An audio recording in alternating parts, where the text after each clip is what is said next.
News Indore scheme number 51 माता का बगीचा में श्रीमद् भागवत कथा का अलौकिक आयोजन, धर्म गंगा में डूब रहे श्रद्धालु। इंदौर 29 मई 2025। इंदौर के स्कीम नंबर 51 स्थित रमणीय माता का बगीचा इन दिनों भक्ति और आध्यात्मिकता के अनूठे संगम का साक्षी बन रहा है। यहाँ 25 मई से श्रीमद् भागवत कथा का भव्य और अलौकिक आयोजन किया जा रहा है, जो 31 मई तक चलेगा। इस पावन कथा को सुनने के लिए प्रतिदिन दोपहर 3 बजे से शाम 7 बजे तक बड़ी संख्या में धर्म प्रेमी जनता उमड़ रही है, जो भक्ति के इस प्रवाह में गोते लगाकर आनंदित हो रही है। आयोजक टोनी भट्टल का संकल्प और आस्था। इस आयोजन के प्रमुख सूत्रधार टोनी भट्टल ने मीडिया से बात करते हुए बताया कि यह उनका चौथा लगातार वर्ष है जब वे श्रीमद् भागवत कथा का आयोजन कर रहे हैं। उनकी आंखों में एक विशेष चमक थी जब उन्होंने कहा, यह सिर्फ एक आयोजन नहीं बल्कि प्रभु के प्रति हमारी सच्ची आस्था और सेवा का संकल्प है। 4 वर्षों से लगातार कथा का आयोजन करना हमारे लिए सौभाग्य की बात है। उन्होंने इस बात पर भी जोर दिया कि यह कथा केवल एक धार्मिक अनुष्ठान नहीं बल्कि समाज में नैतिक मूल्यों और आध्यात्मिक चेतना को जागृत करने का एक माध्यम भी है।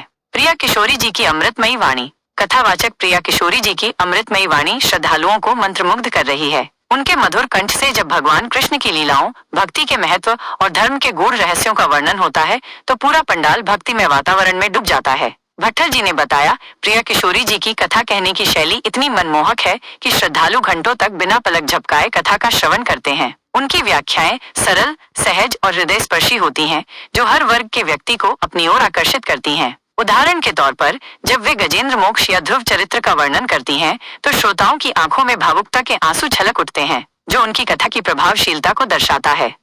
सामाजिक समरसता का प्रतीक यह आयोजन केवल धार्मिक ही नहीं बल्कि सामाजिक समरसता का भी एक उत्कृष्ट उदाहरण प्रस्तुत करता है। कथा स्थल पर विभिन्न आयु वर्ग और पृष्ठभूमि के लोग एक साथ बैठकर कथा का श्रवण करते हैं, जो आपसी भाईचारे और सौहार्द को बढ़ावा देता है। महिलाएं, पुरुष, बच्चे और बुजुर्ग सभी भक्ति के इस महाकुंभ में सराबोर हो रहे हैं। आयोजन समिति ने स्वच्छता, सुरक्षा और श्रद्धालुओं की सुविधाओं का भी विशेष ध्यान रखा है, जिससे उन्हें किसी प्रकार की असुविधा न हो। कथा के बीच बीच में होने वाले भजन कीर्तन और झांकियां भी श्रद्धालुओं के लिए विशेष आकर्षण का केंद्र बनी हुई हैं। 31 मई को होगा कथा का भव्य समापन और महाप्रसादी। श्रीमद् भागवत कथा का समापन 31 मई को होगा। समापन दिवस पर पूर्णाहुति के बाद एक विशाल भंडारे का आयोजन किया गया है, जिसमें सभी धर्म प्रेमी जनता के लिए भोजन प्रसादी की व्यवस्था की गई है। आयोजक टोनी भट्टल ने बताया, हमारा प्रयास है कि कथा के बाद सभी श्रद्धालु प्रभु का प्रसाद ग्रहण कर अपने घरों को जाएं, जिससे उन्हें शारीरिक और आध्यात्मिक दोनों प्रकार से संतुष्टि मिले। ये महाप्रसादी भी इस आयोजन का एक महत्वपूर्ण अंग है,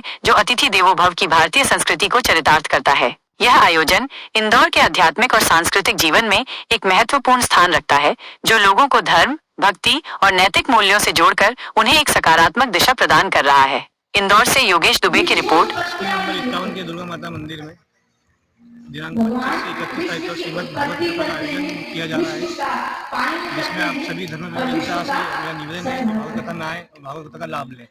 ये पहलगाम में जो मारे गए हैं, हत्या की गई है, उन लोगों के लिए प्रार्थना करते हैं उनको भगवान की आत्मा को शांति दे, अपने स्थान दे और सनातन धर्म आगे बढ़ाए भगवान को लेकर।